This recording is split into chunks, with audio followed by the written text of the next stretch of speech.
there, Justice 3 TV, it's me, Thorian, and guess what? Division 2 maintenance is ongoing. So I figured I'd put together a small video and prioritize all the awesome updates coming in next week's big maintenance schedule. So that's going to happen May 15th if you actually need to know that date. Also, all my information comes straight from the horse's mouth. Now, that is state of the game. If you guys are not a subscriber to that channel, definitely do that. Some of the great information comes straight from those guys sitting down at the table and just hashing out all the small details. And if you're new to the channel, hey man, subscribe. It's down on the right hand side of the screen or in the link in the description below.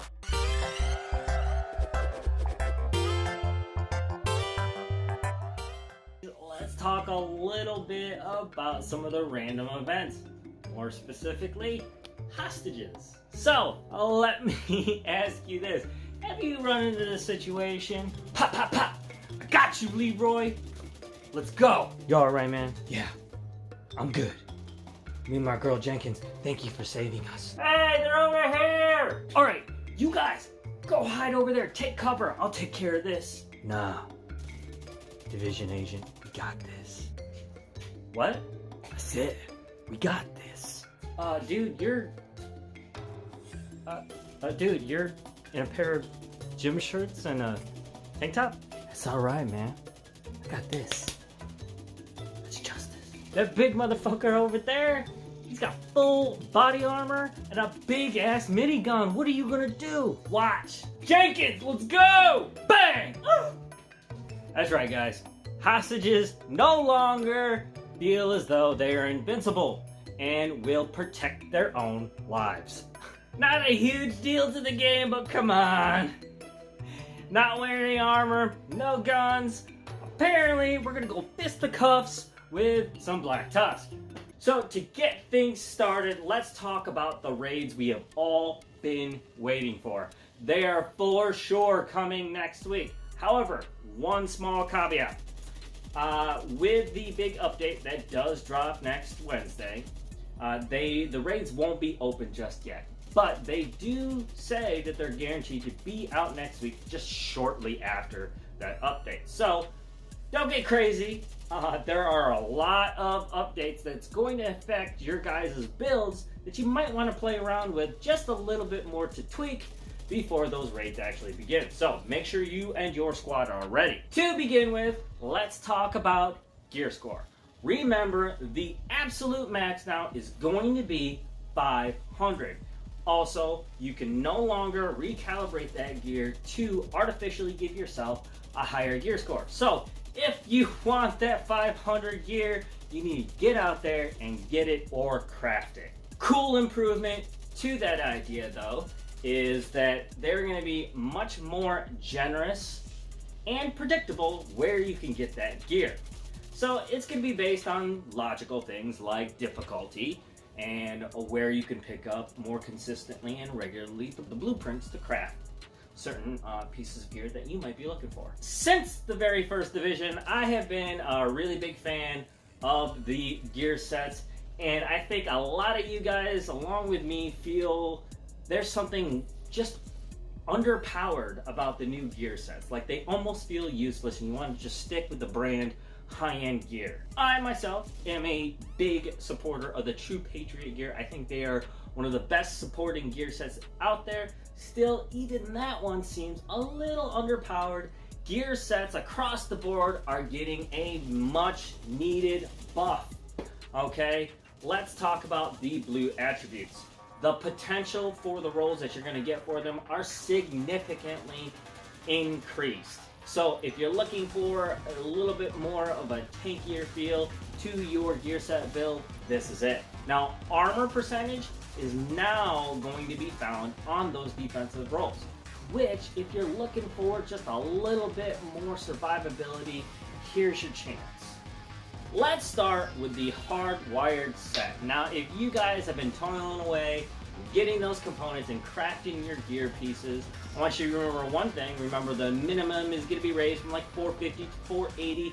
So no more shitty pieces of hardwired after all of that rigmarole to get those pieces. I mean, you gotta get the project set, and then you gotta go out and do all these missions to get those RNG drops going, and then after you've completed the project, dude, you still gotta go out there and get the components to be able to craft it in the first place. Now that's a big pain in the ass, and I don't think 450 fucking whatever is a reward. But I digress. The improvement to the hardwire set is that skill damage is actually going to replace shock duration. So that should drastically change how you're using your hardwired set. Me personally, I just think skill, like just skill score or something just needs to be boosted on that set overall, not just switching out skill damage. But that's a personal opinion. What are your guys' opinion on the hardwired set? What do you think needs to be buffed to make this more viable of a set to go out there and collect? I mean, it definitely is something that's cool and achievable, but at the same time, are you being really rewarded for collecting all those pieces? As of right now, I don't personally think so. So, ongoing directive, on paper, I thought this one was badass. And then I got my hands on it, and even though it was pretty cool to work with, I definitely went with more of a fire-oriented build to it.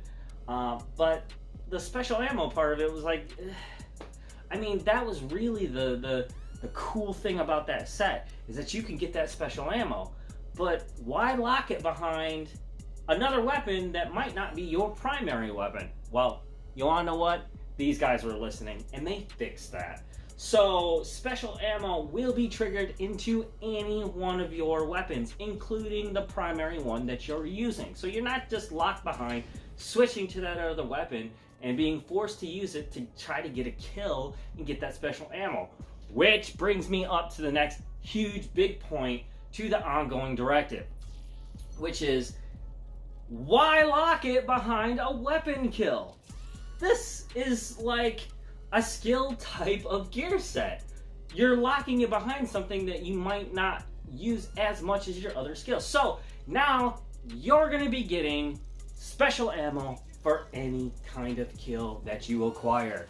That means you drone users and whatnot are going to get your greatest wish. You're going to be able to get that special ammo for any of the kills that you get for using your skills. Alright, my favorite gear set, True Patriot. This one is potentially pretty big. Of all the gear sets, I thought, personally, this one was pretty good already. It's like the ultimate support when you're talking about getting your squad together and getting things going.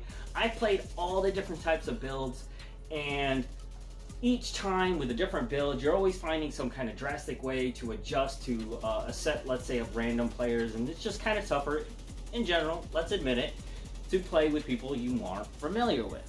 However, anytime I put my True Patriot gear set on, every single team was like a great team. So there's something to be said about that. But here are the buffs for the True Patriot gear.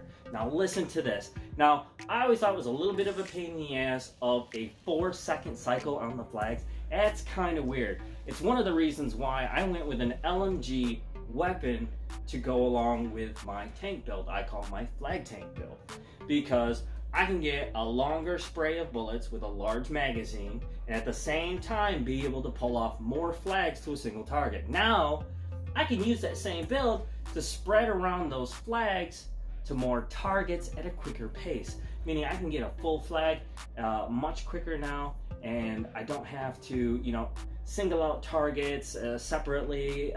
Overall, you're gonna get more flags, more cooldown, less damage from NPCs, and listen to this one. I almost lost my mind on this one. I thought 25% damage to full flag, for a full flag to the surrounding targets, basically your AoE. If you got one tough guy like I do, I usually pick up the big target, and I want that extra damage. And don't forget, that's like a pool damage for your entire team. Doesn't matter who's hitting the target. You're going to be getting the cooldown on a shared level with the rest of your squad, which is amazing. That's why it feels like Every squad is a great squad. But hear this. They have doubled the AoE damage. How crazy is that? Every squad is going to need a true Patriot build. I'll take that back. Nobody needs any one type of build, honestly. Skill is still definitely the mother of all builds. You just got to be good at the game. You know, you can have your favorite build the way that you like playing the game and do well with any team as long as you adjust for your squad. If you're into the numbers, it was 25%. Now it's 50. With a burn cycle of the flags moving through at 2 seconds, which is half of what it was, including the full flag damage. I don't know what squad's not gonna want at least one true Patriot guy. Seriously. Alright, enough of me gushing over the gear sets. Let's move on to some more of the regular stuff that we need to know. If you've been watching State of the Game or going through Reddit and trying to figure out any kind of information that you're getting, the auxiliary battery for the skill mod slot is coming next week. That's going to be pretty cool. I'm going to like playing around with that, see where I can fit it into the way that I like to play. As for skill changes, let's talk about some of the biggies. If you are a drone guy, you're going to be in heaven on this one pretty much, and this really is kind of a PvE thing, but take it how you will. Assault drone, it's going to be way more predatory after it loses its target. That means, you know, if your drone's out there and it kills its target, sometimes, or at least in my experience, that motherfucker's just sitting there and it gets blasted out of the air. How useful is that? Now I gotta wait like minutes upon minutes for that cooldown. That's not cool. I need him to move. I thought this was AI technology, right? But now it's going to be much more predatory after it loses its target. So, hope that makes you guys happy. Now this one potentially could piss off a lot of people. Primarily you guys, if you're still watching my video, that are PvP. The Defender drone, it's going to drain much more quickly now when it deflects that bullet. Take that how you will. I am very interested in seeing the memes that come out of this one.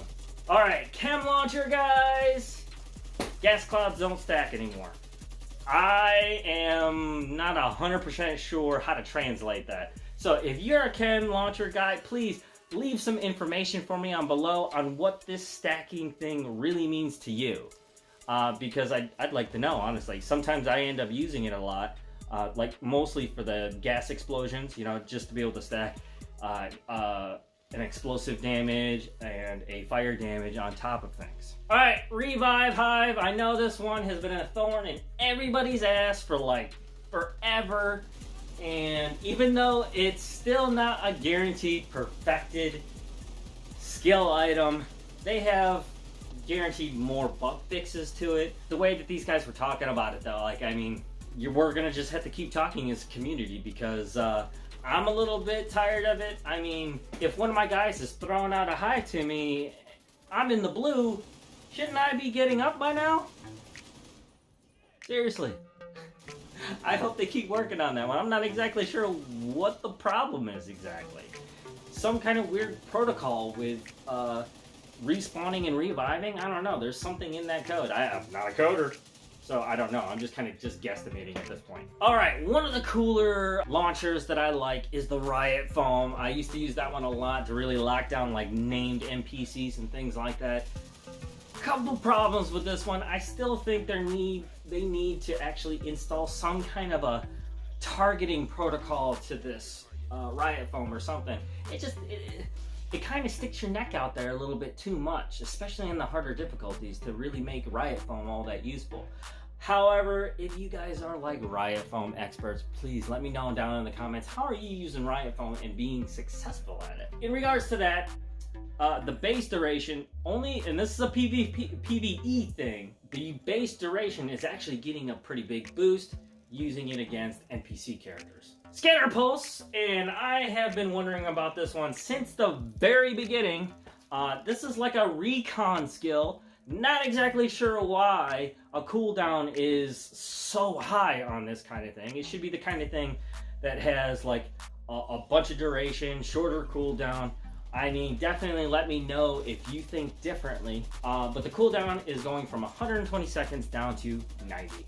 Moving on to weapons. Now, there's a ton of different like specific things that are happening with improvements to the weapons, but I'm just gonna give you the big one. Exotics are getting a full buff to damage. So across the board, if you're a fan of any one of the exotics, they're all getting a damage boost. So everybody has been talking about that, including myself, because I'm kind of a fan of the Merciless. They're all getting a big damage boost, so that should make you guys happy. So depending on your world tier and whatnot, when you upgrade that exotic, you're going to go to the maximum gear score for whatever world tier that you're in. Alright, so let's talk crafting. I do a little bit of crafting, and sometimes you just need to for that one item that you might need. They are increasing the caps for the materials. I always thought they were drastically lower than they should be, because some of us who like crafting, it just sucks that you have such a low inventory of crafting materials that you just get stuffed when you want to go there and you want to go through, you know, let's say a full set of stuff or whatnot, and you just don't have the items for it. Now, you get through like one item and you're already blockaded. That sucks. I would at least like 3 or 4 of my pieces that I should be able to have materials for to get through. At a minimum 2, just to be able to, you know, recalibrate with or craft with. Enya! She is now kind of useful in her area. She's opening up her own shop for those of you who aren't or haven't been in the PTS. She's going to start selling some blueprints there and definitely more crafting materials. So you're not going to have to go out there in the world all the time to get your components. I never thought that was too fair to some more casual players, I would say. But they're fixing that. So you're going to have a place to be able to go buy blueprints on a regular basis, crafting materials. Because sometimes you only need like to get over the hump of something to be able to craft it. And it's cool to have a vendor there be like, oh, okay, I'll go ahead and use this. And for me, I'm finding the economy of the credit that you're getting in the game is almost, I don't know, pointless. Creating more value in the economy is probably going to be really good for the game. Loot! Let's talk loot! Because we all are out there trying to get that piece or attribute from those pieces.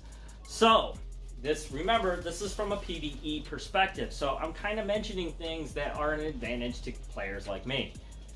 It may contain information useful to you guys that are still watching this video at PvP. Clan caches, okay? They're getting a boost to the quality of items that you're getting in there. So no longer when you're opening your booty, you're getting some more high quality booty. Also, it's kind of like a side note to loot, but we're talking ammo drops. This is more like a quality of life thing that I'm saving for the end of the video, but since it is sort of like a drop thing, I'm going to add it in right here. You're getting an increase to the ammo drop percentages. So, especially with guys like me who like playing on the higher difficulties, sometimes you get locked down. And in an area where it's a lot tougher to be able to go out there and get more of those ammo drops, and pretty much get your ass handed to you. Now you're less likely to run in those scenarios. The not so awesome, the dumber scenarios where you shouldn't be running out of ammo kind of thing. That's what's gonna solve. You know, your fun level should go way up on this one. Alright, I am gonna talk a little bit about the DZ, even though I don't like going in there because I am PvE. This may help you guys out to know this. If you are at a 500 gear score, you're going to get 500 gear score loot. Alright, more DZ stuff. And this, again, comes from a PvE perspective, and this might give you guys a little more incentive to go in there, maybe match up randomly or with a regular squad to get in there and get some more gear pieces. Well, the bosses now are guaranteeing a loot drop. So if you take one of those down, you're going to get something out of it. Alright, that's pretty difficult sometimes, and now you're going to get something. Also, landmarks. One of the cooler ways to go about getting pestilence, obviously.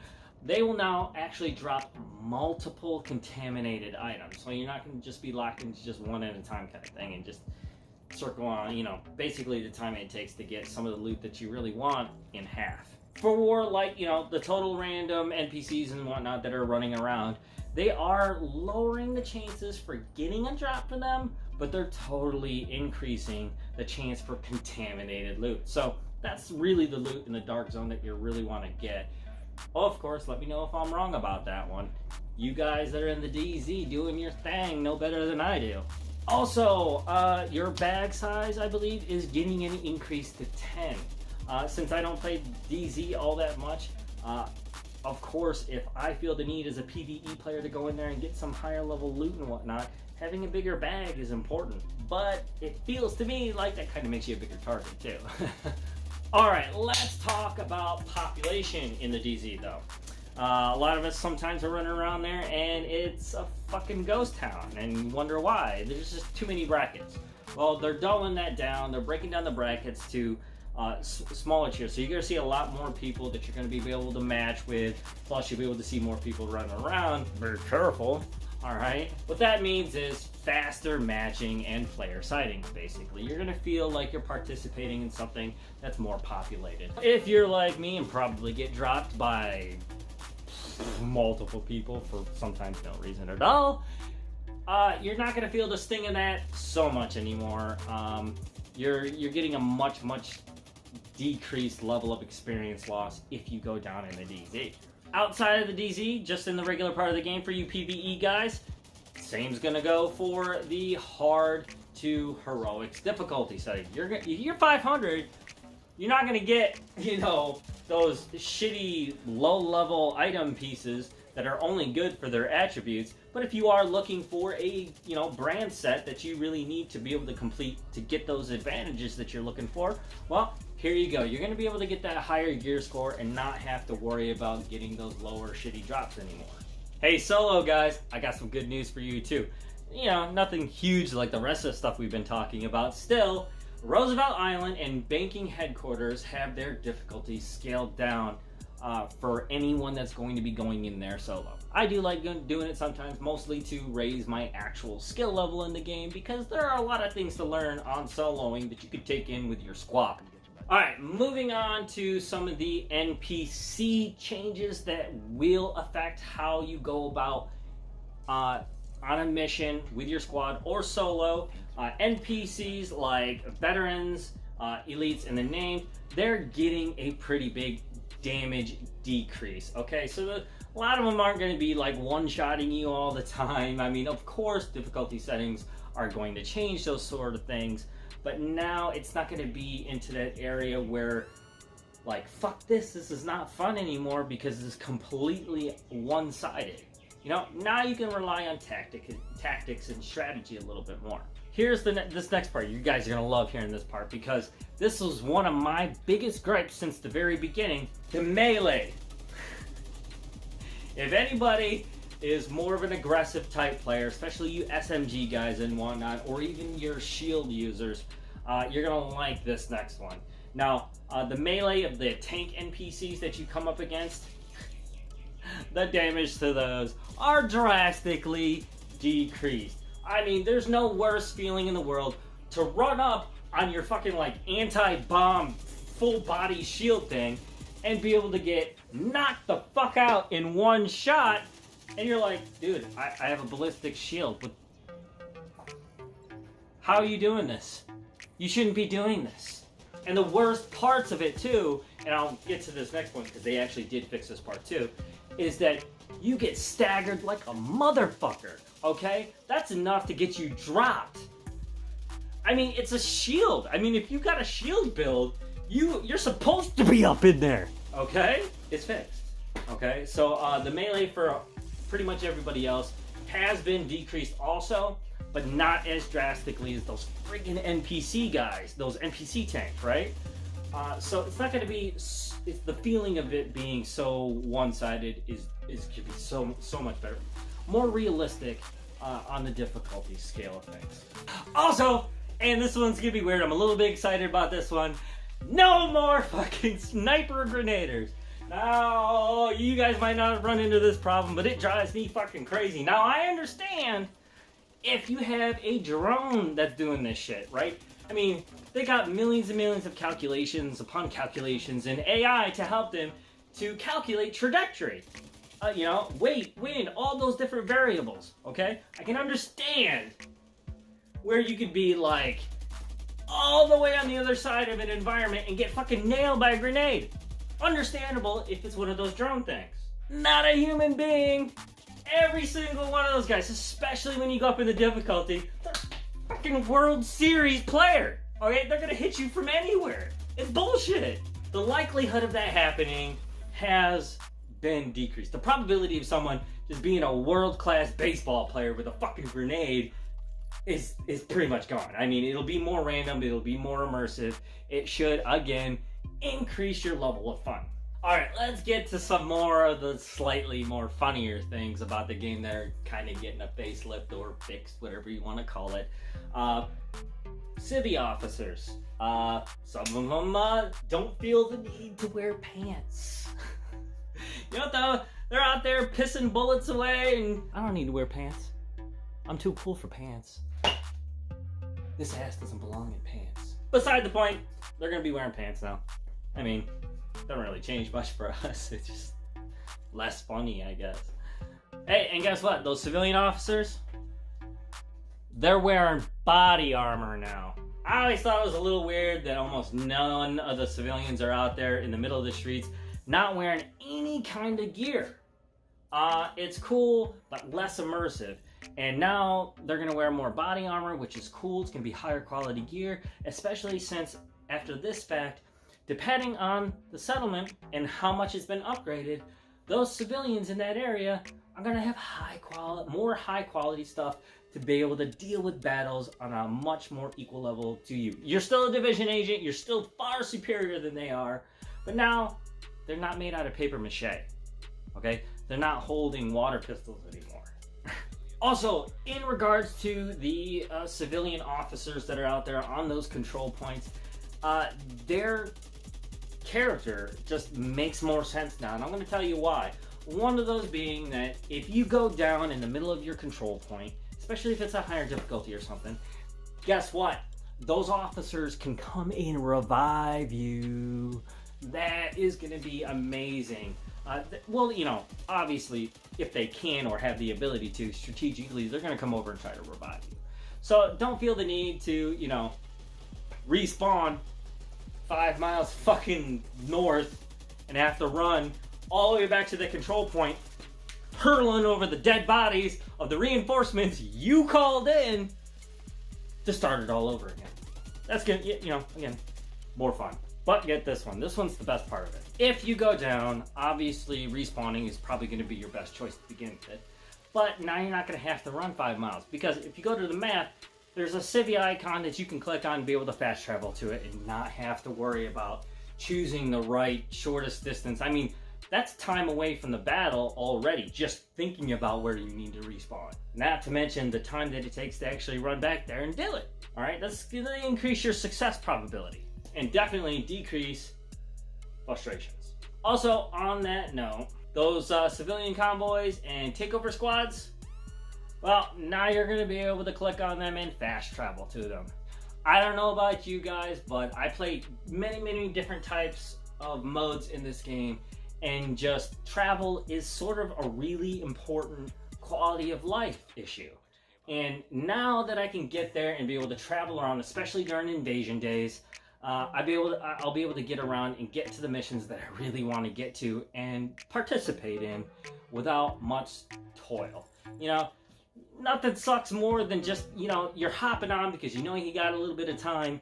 You want to be able to hop in this mission, relatively how long it's going to take, that you can just hop in, get a squad together, possibly get some awesome loot, but then you run into maybe 2 or 3 guys holding down a hostage, you decide to take them down, and fucking World War III starts, okay? People are coming from north, east, west. It's a freaking battalion, and you're wasting all this time ducking behind cover, taking down guys one at a time, making sure you're not getting flanked. Well, that's less of a worry now, isn't it? Because you can be able to choose some of those convoys that are not in a fixed position and be able to get to where you need to be. Alright, let's talk about the more cosmetic-oriented type of things. Some fixes to some much-needed levels of immersion. And I think you guys can all agree with me on this one. Bounties. Now, in that presentation, what do I mean? Fucked up broken wrists and missing weapons and shit. Well, they say that they have actually fixed that. No more broken arms on the display when you're looking at your bounties, and coming up with some of the most hilarious memes in the Division 2. Although, one of the big things you should know about the improvements, there is a massive amount of improvements that I could just not go over. I mean, some of them are pretty technical, and I wouldn't even know how to explain how that is, but let's put it this way. Simply put, your game's gonna look 100 times better. Or at least that's the projected idea. They're making so many different improvements. You should have a better looking game after next week, no matter what. Alright, commendations. I sort of have a little problem with this one. Not as much as some other casual players, but there's some unfair things that you want to achieve that you can't because, like me, I'm a dad. You know, I got stuff to do. I'm a lone parent also on top of that. I can't be logging in every single day to get this commendation. Well, they took that shit right out of there. They just, like me, just thought it was just completely unfair. It doesn't put you on any real level with other players who might do this professionally or just have the spare time to be able to get in there and log in every day. There's a ton of different variables that can change that too. Like, think about reset on servers and stuff. If you're a player that can only play like at certain times of the day, you might be playing twice in one day, but you're not logging in one day and one day the next. Some people might actually be on both sides of that line where they're logging in here, but they're logging in here, and it might be a shorter period of time. But according to the servers, they're logging in twice on 2 separate days. So they can get the accommodation and an unfair advantage to it. Not that it's actually giving you an advantage, just saying, you want that patch. It would be easier for them than it is for some other casual players. And I like that. It makes the game feel a lot more accessible. They are also adding in some brand new kinds of accommodations for you that does reward gaming loyalty, which is awesome. I mean, it doesn't really add to your, tactical strategy in the game, but it is pretty cool that the devs recognize how much you're putting into this game. And they should. That's what we're here for, right? Some escapism and loyalty. And that makes a better game over time. And, when it comes to fun, immersion, and whatnot, it really sets the pace for going out there, doing the modes that you love most, and actually achieving something monumental and feeling good about yourself in doing so. Alright, one of the biggest, cosmetic-oriented things. I am a, past WoW player and things like that, so you're gonna understand this next bit. And for some reason, I really need to know this stuff at the end of a mission and whatnot.